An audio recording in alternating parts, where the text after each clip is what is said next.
Well, hello, my friends, and welcome to the Sweet Spot, where IT leaders bring insights to other IT leaders and others that want to be leaders. My name is Carlos Vargas, and I'm your host, and I have here my two co-hosts, Paul Lewis and Howard Holton. Hey, guys. Hey there, how's it going? Hey, everybody. So, my friends, it's been an interesting week. And what is our topic for this week? Because I know that there's a lot of things shifting, a lot of things changing. We're learning to survive a little bit after all this. We have learned how to do a little bit more online presence, and companies are changing. So, what is our topic for today? So since we had our original leading IT during a pandemic, which went to practical IT during a pandemic, which then led to leading business in pandemic, I've had lots of additional conversations with CIOs and CTOs and VPs of applications. And what the conversation has been is one of those key phrases we kept using, which was, we think that January 2021 will look more like June than it would look like January 2020. So the conversation's been leading after the pandemic. What are they going to learn from what's happened now to figure out how they need to lead sort of going forward?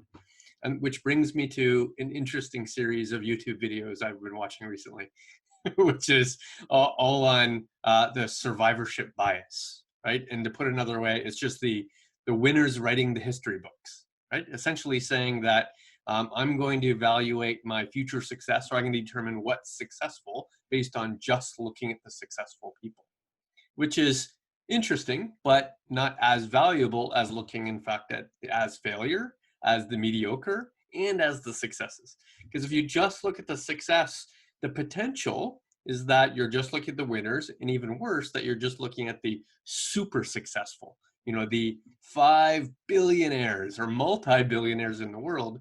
What are the top 10 things did they do? And if I just did those top 10 things, they become, what I need to do to become a billionaire, which isn't necessarily true, since 7.2 billion people in the earth are in fact 1,000 heirs, 100 heirs, 0 heirs, right? So given that amount of failure, I'm not sure just looking at the super success is valuable. And it plays a part in a lot of interesting examples, right? You take a look at log cabins as a great example. So you go on your Sunday drive, you see amazing log cabins, and you think to yourself, wow, they really built them well way back when. They lasted hundreds of years. How is that possible? It was, just mud and trees to make that happen. And what you fail to remember is that 99% of those log cabins fell down during the first winter, right? They were made poorly. They were hard to do. You didn't have enough people to actually put those together. And it's only the strong that survived. So you're only looking at the survivors. And if you're just looking at heritage buildings, right? You walk around a city instead of the country, and you're seeing 3 or 4 heritage buildings, you're saying to yourself, oh, they built them really well back then, when in fact you're forgetting about a city that looked like all heritage buildings that have fallen down, to which have been replaced with newer buildings, right? Or been torn down, right? Or been torn down, exactly. And you've never taken into consideration the fact that a heritage building requires an immense amount of work to maintain. Right? Best case scenario, they had electrical. Best case scenario, that electrical is a modern fire hazard. Right? Best case scenario, they had indoor plumbing made of lead. Best case scenario, they were painted with lead. Right? Best case scenario, they're essentially Faraday cages that you can't get Wi-Fi through. Right? They're basically useless buildings that are gorgeous, that you don't take into consideration how much upkeep was necessary, how much extra effort was necessary to keep that thing propped up and looking the way that it does. Right? How many millions of dollars have been poured into giving you the facade of permanence? Right. It's and the same is true with like actors and athletes, right? You're constantly evaluating the people in the NHL and the NBA and at the Olympics, saying, wow, what did they do? Like, what did it take to get there? Is it just hard work? Is it the million hours worth of effort they're putting in place? When you need to realize that it's quite possible, in fact, it's likely true, that there are far better athletes that have not made it to the NBA, that have not been in the Olympics, because there's been a series of other things that have made that true. Maybe they found an amazing coach, or maybe they were in the right place at the right time, or just simple luck, right? All of Maybe these they had a tragedy that occurred. Exactly. They all have the exact same impact to whether you're going to get to the end or not. So it's this bias that makes us think, especially in the IT world, what do we have to do? How do we have to evaluate our current success or failure and see how we might change sort of going forward? So how do you apply that to the IT world? I would say that it extends hugely in there, right? Because all of that is individualized, right? How do I look at Brad Pitt and become the next Brad Pitt? The answer is you don't. How do I look at Michael Jordan, become the next Michael Jordan? How do I look at, whoever, right? Athlete, actor, musician, superstar of whatever, and do that? The answer is you don't. There is not a next PewDiePie space waiting for you. Use whatever example you want. But the same is true in business, right? You can't look at Amazon and say, how do I become the next Amazon? You become the next Amazon by going back in time and becoming Amazon, right? You can't look at how did the survivor occur, which, by the way, survivorship bias is the worst form of confirmation bias, right? Confirmation bias is my experience is X, therefore X is true. Right. And Y is false, right? Survivorship bias is the absolute worst form of that, right? Especially in the modern world where there are millions of successful businesses and there will continue to be millions of successful businesses.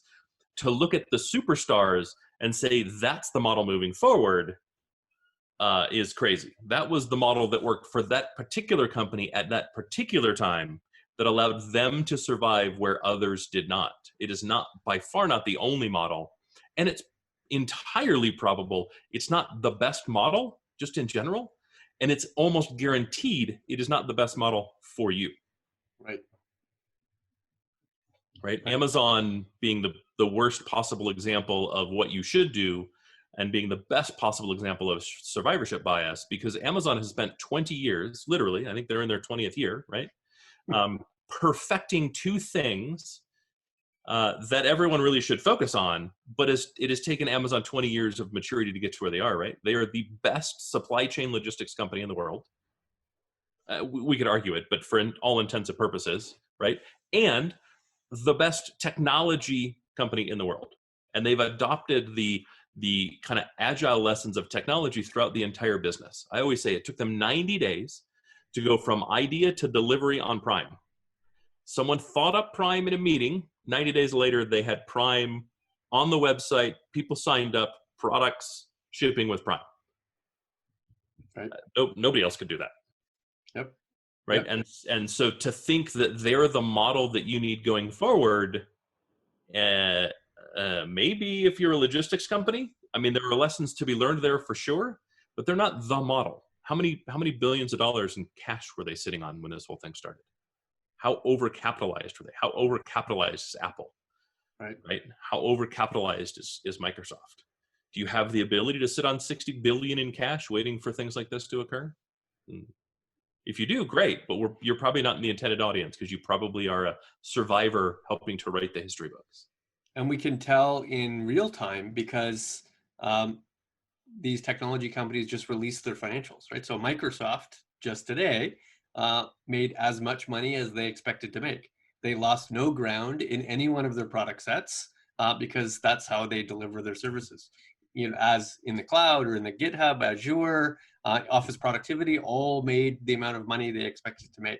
Apple, not as well as they expected, but certainly still profitable, certainly earning enough revenue, certainly will survive going forward. So they're clearly, winners in the situation, which brings us to this sort of post-pandemic perspective we're having here. If you look at the current state of these industries, right, and say there are some winners, there's some survivors, there are people who are thriving, right? There are organizations that are struggling, and there are organizations that are in the middle. We described it kind of in those three categories. Of the thrivers, these are the video conferences, right? These are the delivery, at-home delivery type markets. In the on the struggling side, it's theme parks, it's audience-centric group activities like stadiums and movie theaters. And then the ones in the middle where they've had to shift relatively dramatically from just purchasing products in stores to be able to purchase products and deliver them to homes, right? A pretty massive shift in how CPG needs to work. And then healthcare in its general sense, they've had to have a massive change in the amount of equipment and testing they need to do to even survive the amount of flow that's coming to hospitals, as an example. So if you look at those three worlds, should I just look on the category to which I sit, or should I look at all categories? If I'm in a thriver category, can I say, I'm awesome, I will succeed in the future? Or if I look at it as a struggler, did I make a poor IT decision or a poor business decision? That's where do you have to look? Well, I think that's a really interesting question, right? Look to medical. One would think medical is on the upswing with the number of people increased having to take medical care. However, we shut down everything that was considered non-essential. So hospitals are struggling for funds right now. They're not cash rich, they're cash poor. They're actually very much in the struggling category. Not only did the load increase on emergency services to a level they couldn't sustain, right? The need for ventilators, the need for masks, the supply chain issues that they're having, but also the high revenue jobs, tasks that they did, they're flat out not able to do. Right? And then even in the struggling category, right? Theme parks. Yes, theme parks will look different moving forward for at least some period of time, right? There will be a ramp up, let's say, at the very least. Right. But there are other things like movie theaters that are changing completely, because now the studios have got a taste of direct distribution, cutting out the middleman, which was the theater. Some of them refuse to go back. And now AMC is warring with Universal as an example, because Universal is now saying they're going to continue down this direct to market path. And AMC then says, well, in that case, we're not going to carry your films anymore. Right. And so what does it look like for some of these companies moving forward that have a permanent delivery methodology that has changed? Right? How are they going to struggle? And if you fit into that category, even if you don't, right, you need to start looking at these things and going, what are the lessons I can take from all of it to learn? How do I adopt things from those that failed? Because in reality, we don't learn from success. We learn from failure. Right? Every success is found from the 1,000 steps of failure that led us to that success. And so we really should be looking at where were the missteps that caused failure, not where was the luck that found success. Where was the 2 decades in Amazon's case, right? The 2 decades of right place, right time, right capitalization, right effort. Lots of effort, but also lots of luck. Yeah, it's a weird assumption when you look at, Zoom and say, they're blowing up. They're much more successful now than they were 6 weeks ago, as if that was their business plan, right? As if all along they knew that this was going to occur, and therefore they prepared for that eventuality, that the video conferencing was going to be the thing I would need to do, which clearly isn't true, right? So you can't possibly look to them and say they're the shining light in the hill here. That's an interesting point that you talk about Zoom, because they had to do some shifts to be able to accommodate and not just keep and think, well, we have a product that we consider superior, so we will succeed. How will we then, for other companies, do we deal with that? So I actually think that's the question. The question for Zoom is, what is the takeaway? Okay, so fine. So you identify Zoom as the company that's the most successful. Therefore, they're who I most want to be like. In what way do you want to be like Zoom? You want to have the revenue? Okay, cool. Great. You might as well wish in one hand and spit in the other and see which one fills up first, right? Like, you can't just wish for revenue. What's your plan to get there? What did Zoom do that was right, that enabled it, that WebEx did not do? Because there's a clear difference, right? 10 years ago, WebEx was definitely the leader in conferencing, right? If you didn't use WebEx, everybody went, oh man, I got to get on a insert name of failed, company here. 5 years ago, Zoom kind of came on the market. But if we look at Zoom, what did they do? They did one thing right and only one thing. I guess you could say two. One, they extended their free tier, which really was about marketing, because I don't think they changed the features of the free tier. Right. And then two, they had built using agile process and DevOps that allowed them to scale in the cloud for increased capacity and capability. Those are the two things that everyone probably could do, right? How do I take advantage of market conditions to get my product in the most hands the fastest? And then how do I design my product so that I can be agile enough to change with changing market demands? Right. Like outside of that, I don't know what you could do to say I'm going to follow in Zoom's footsteps. They certainly have done a really terrible job when it comes to security, really bad. I think Zoom is much more likely to become TiVo than it is to become the DVR, right? I think what's going to happen is we're all going to call all of these things Zoom. It's going to be the Kleenex of video conferencing, but they'll get taken over by more commodity deployments of this kind of technology, right? It'll be incorporated in other tool sets. It'll just be part and parcel of the operating system, right? It'll be part and parcel of the things you don't do every day instead of being this separate thing. Right? It'll become a DVR. It'll become part of your home entertainment system, not a separate thing to which you sign up. So they've got to think about going forward how they're evolving to be more than just video conferencing. And I don't know what the connection point is there either. Right. I think Discord is a better technology all in all. Mm-hmm. Right. It's the combination of Slack and Zoom together in one package. I like their model. I like their system. And I think if Discord stepped up with some enterprise features the way Zoom kind of does, I think that would be a winning combination. But I don't know how Zoom continues to evolve to become something bigger than they are now. And what's Zoom going to be like in 2 years? Right. Because there's going to be compression, right? There's going to be shrinkage, and the shrinkage is going to be huge. And they have Microsoft sitting right there, right? Microsoft has been adding features right behind Zoom. Right.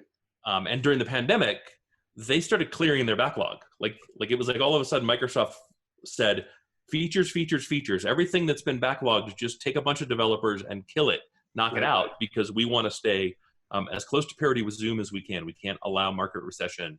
And Microsoft has, I don't know, 70 billion in the bank or something. Right. They can throw a nearly infinite amount of money at the problem. Right. So I think that looking at that, if we think, like you mentioned, Zoom was looking at different options, Microsoft look at how to get their customers happy. What do we do with those customers that are unhappy? I mean, I don't mean to be flippant about it, but the fact of the matter is, concentrating on unhappy customers, while it should be an exercise, it shouldn't be the focus. Right, target focus is something we talked about previously, and target focus is effectively something they teach you in motorcycle riding, in high performance car driving, in a bunch of other things. Right, they teach they teach fighter pilots, and what it says is focus on where you want to go, not what you want to avoid. Mm-hmm. Right. If I'm coming up to a complicated corner and there's a boulder in the road, I concentrate on the piece of the road my vehicle can fit through, because that's where I'm going to go. My reflexes, my muscles, my brain is going to say, this is the path we've chosen. This is the path we're going to take. If instead I look at the boulder and go, don't hit the crunch. Mm-hmm. Right. And so you need to do the same thing, right? Pick out the path you need to take and focus on the path you need to take. Look at the mistakes, right? Look at your lost customers. Why did the customer leave? How do I avoid adding to that list? I avoid adding to that list by focusing on fixing the things that I need to fix, by focusing on the things that I do well. And oftentimes, focusing on the things that you do well is all that you need to do. Since I'm a Canadian, I always have to bring up the famous Wayne Gretzky quote, right? You've got to skate to where the puck will be, right? So it would not be a complete conversation if I didn't bring it up. So let's bring it to practical IT, right? Let's bring it to practical IT. And we can think of it in terms of operating IT and even selling IT, each one of these statements. And I'd love to hear sort of your thoughts on each one of these statements. So the first one, my product is better than their product, so I'll succeed. What do you think about that? TiVo's long gone. Right? There have been a nearly infinite number of what was that car? They made a movie about it, had all kinds of advanced features. Tucker. The Tucker was arguably a far superior product. Right? It had headlights that were tied to the steering wheel so that the headlights pointed around the corner as you went around the corner. Like, there were 40 things that Tucker did that nobody else did.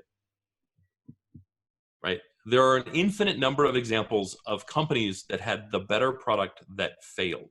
A quick Google search will happily reveal dozens of them to you. People don't buy products, they buy companies. And it's only a point in time, right? Yes, today it is true. Your product might in fact be better than another product until that other product creates more features and functions that are better than your product. So now it's constantly this head-to-head. I'm better, you're better, I'm better, you're better. And the reality is it doesn't really matter in any one point in time except for the people who want to purchase that product right now. What does matter to a person who's buying those products is sort of thematically how you plan on changing this product over time. And does it align to how I plan on using this product over time? The point in time, whether I'm going to purchase and what's better, while interesting and while as a check mark on features and functions, speeds and feeds, is not how things get purchased, nor is it how things maintain a long-term partnership relationship. And it doesn't really matter. Yeah. Do I care if you have the best product? No, but I do care that you're the best person for me. You're the best company for me, right? Do I care if you have the most IOPS, if you have the most processors, if you have the most cores, if you have the most memory? No, not unless I need the most processors with the most cores that can address the most memory for the most IOPS. What I need is what can do the job that I need in an ecosystem that ideally does more than just a one-trick pony. So how will a technical person or a sales manager or account manager will communicate correctly then to an executive like you, Howard, or like you, Paul, in that case? If they're thinking that their product or service that they have is better than anybody else, what do you recommend for them? Howard. So start by selling the why of the company. And if you don't know the why of the company, why the product? That's still okay. Why did you decide these features were the most important? This performance was the most important. This revision of CPUs was the most important thing because that's your new feature. Why? What engineering decisions, what smart strategic decisions on your part led you to there? Right? That's what you can do in the very short term. All I have to do is look internally to my own company to find those answers. You want to resonate with me as a customer? Talk about how it affects my business, helps it achieve my strategic objectives. And what does that mean? That means, unfortunately, you have to shut up and listen. Right? You have to ask the question, Mr. IT executive, what are your strategic objectives? What are the things that are most important for you in the next 12 months for your company? What is most important for you as an individual to excel at in the next 12 months? How important is the thing we're talking about to you achieving those objectives? Is it strategic, or is it a rip and replace? Is it a simple upgrade? Is it business as usual, and this is just the time frame during which this thing will be done? Those are the important questions. How do I help you achieve your strategic objectives, the things that are important to you? I always say, the job of a third party is to find out what keeps you up late at night, and then to reassure you that you don't have to stay up late at night anymore. I've got this. Yep. I readily admit, I'm sure Howard will also admit, that many, many times, in fact, probably more often than not, I bought an inferior product. If I were to line up the speeds and feeds, if I were to do the check marks and X's, I've many, many times bought the inferior product because it didn't matter, or at least it didn't matter enough. What mattered is it met the table stakes. Did it do the 10 things I needed even though it does 100 things? Yes, great. Then you've already met that check mark for me. In addition, and we've used this word many, many times, and I'll use it again today, capabilities, right? If are what you're offering me an ability to upskill, reskill my team, give them a capability they don't have for the long term. And then great, I'm going to sign up for that, because the feature and function doesn't matter if none of my team can do it, if none of my team can control it, if none of my team can maintain it, operate it, upgrade it, then it's a meaningless piece of technology. I have bought non-open source commercial products that were inferior to its open source equivalent just because I knew that at 3 a.m. they would be answering the call. Just because I knew that if I needed training and support and management, they would be there and to encourage me and give me the advice I need to actually grow and maintain. That's kind of the difference between those two. And I almost never bought a single product from a single company, and that's what they made.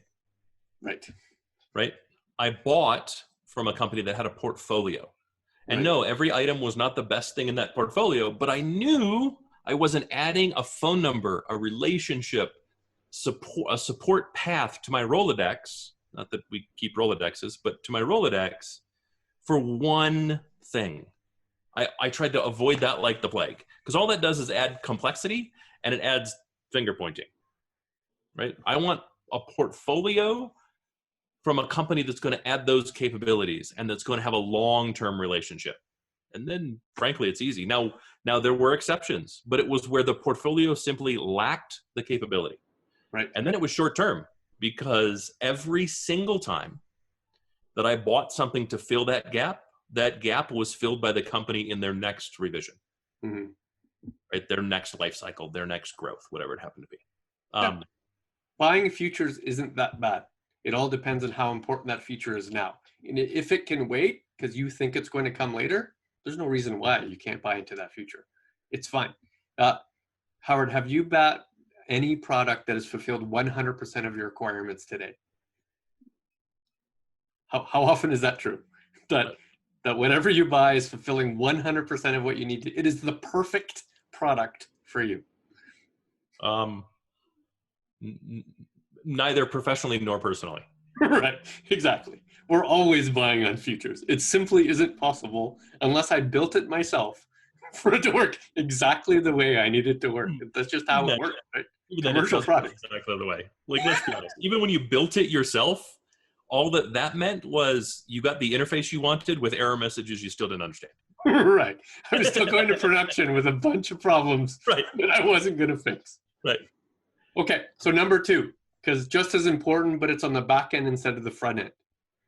If I focus on my unhappy customers, whether that's internal or external, I'll be able to retain them and decrease my churn rate. Or on the other side, I'll be able to retain them and increase my popularity or increase my satisfaction.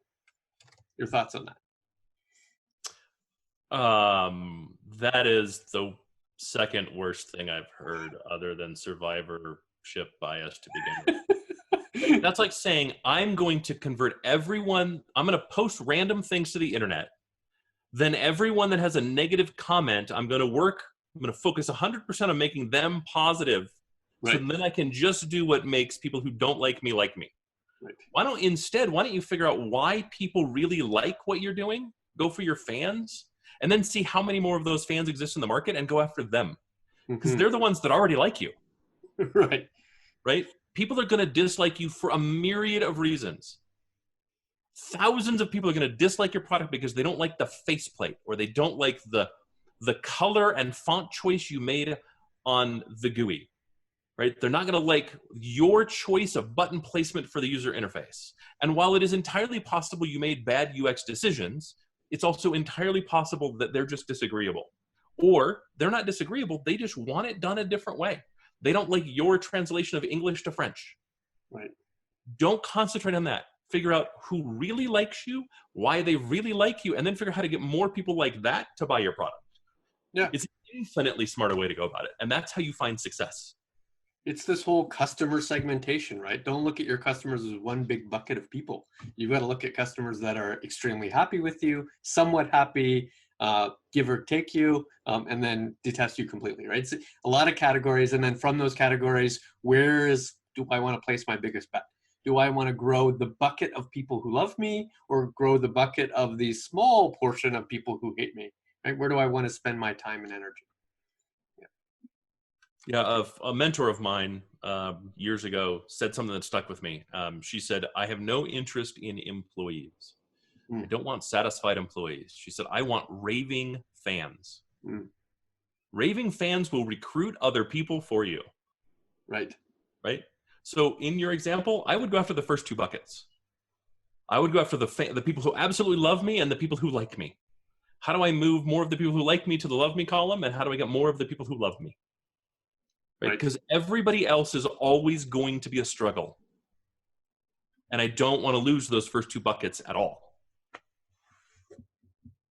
Number 3, what the pandemic has taught us is that we have to prepare for anything. So what I should spend all of my time on is to look at all the potential problems that could ever occur in IT and ensure I have the appropriate resiliency in place to make sure I can, at the very moment, change the way I operate my infrastructure. Your thoughts on that? These just keep getting better and better. Right? If Amazon had done that, the company that we could probably say is the big winner, if Amazon had done that, they would not have any cash reserves at all. They would have gone out of business long time ago. Right. You need to figure out how do I create an agility within my organization that allows me to pivot when the market changes. Not how do I consider every possible thing that could happen and have a plan for it, because you will fail. There is no way to do that. It is not possible. No one would have said everything will be shut down. Right. It will force you to create moon bases, right? I'm going to create a moon base because I know at some point in the future, a meteor is going to strike down the Earth and take a third of it away. And therefore, all of my money will be to ensure that I have the resiliency of another planet to ensure that I can take over immediately. And not only am I going to put technology there, I'm going to house a whole staff just to make sure that in that circumstance, they're picking it right up. Yep. And let's be honest, right? If unemployment continues and does not recede, right? If it continues at the rate that it is currently at, Amazon won't be safe either, because Amazon's whole market is based on collecting as much of the extra money you have to spend on non-essentials every month as possible. Yes, granted, they absolutely do get people who order food products and dog food and toilet paper and that sort of thing from them. But the reality is they're not the place people go to first for that, for the most part. Right? And so if it gets to the point where we're in a massive depression, beyond recession, we're in a massive depression, then Amazon is going to no longer be a survivor, more than likely. Now, they're very agile. They'll probably pivot. I'm sure they'll end up buying a whole bunch of, shops that make a lot more sense. But ultimately, you have to do what you can do within the context of your business, your market, your company. You cannot consider everything. So those are my examples. Carlos, do you have any closing thoughts? It's very interesting to see how big companies and small companies all struggle through this. And looking at the topic today, how do you lead after all this is very important. So all our listeners, this was a very important episode, because looking at that from a sales side or from a leadership side, after a difficult situation, you have to, like Howard mentioned, not only look at the big success, but look at what didn't work. And from a summary standpoint, and correct me if I'm wrong, Howard, looking at both is what's gonna make a company successful. Because when you look at that, then you can say, well, for us, the example from company A, example like if I'm a sports, somebody that like basketball, I may need to put more effort like X, Y, or Z. athlete. Or if I sell products, I may need to take the route that XYZ company took, but also learn from the mistakes that some of the other ones did. And that's very important that I haven't heard a lot of leaders talking about the mistakes. They're talking about looking at those good examples that you can learn from, but also looking at those failures. And I think that that's what one of my mentors wrote a book saying, failing forward. Looking at that, okay, if you learn to keep moving forward, even though you're failing, you're gonna go to the point that you're not failing on the same thing, because now you're not gonna move forward. You learn from the failure, you perfect it, then you move to something new. Well, you had to fail because you're not gonna make it good the first time. Then you go to the next one. So I think that has been an awesome episode. Any closing remarks for you guys? If you have an executive in front of you and let's say that they're sales executive or they're a technical architect or an SC, and say, well, how then should I communicate then to my customers about the value of what I could bring to them? What would that be in this new world?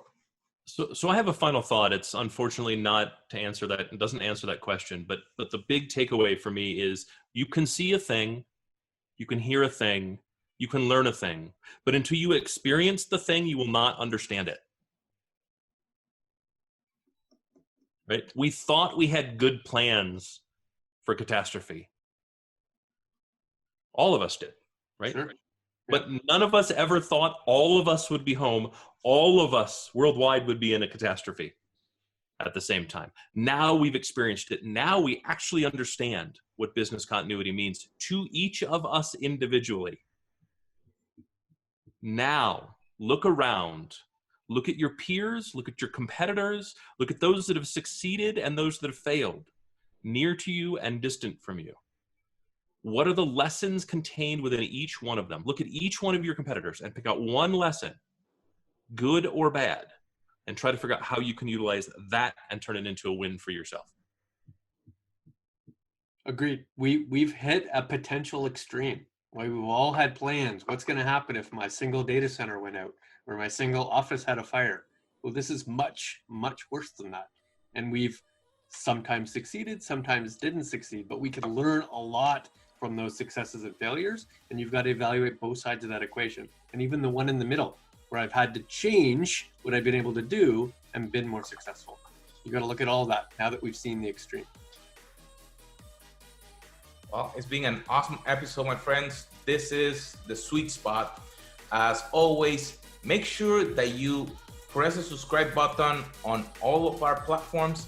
Share this video and podcast with your team, your friends, and all the coworkers so we can continue to grow into the leaders that we're going to be.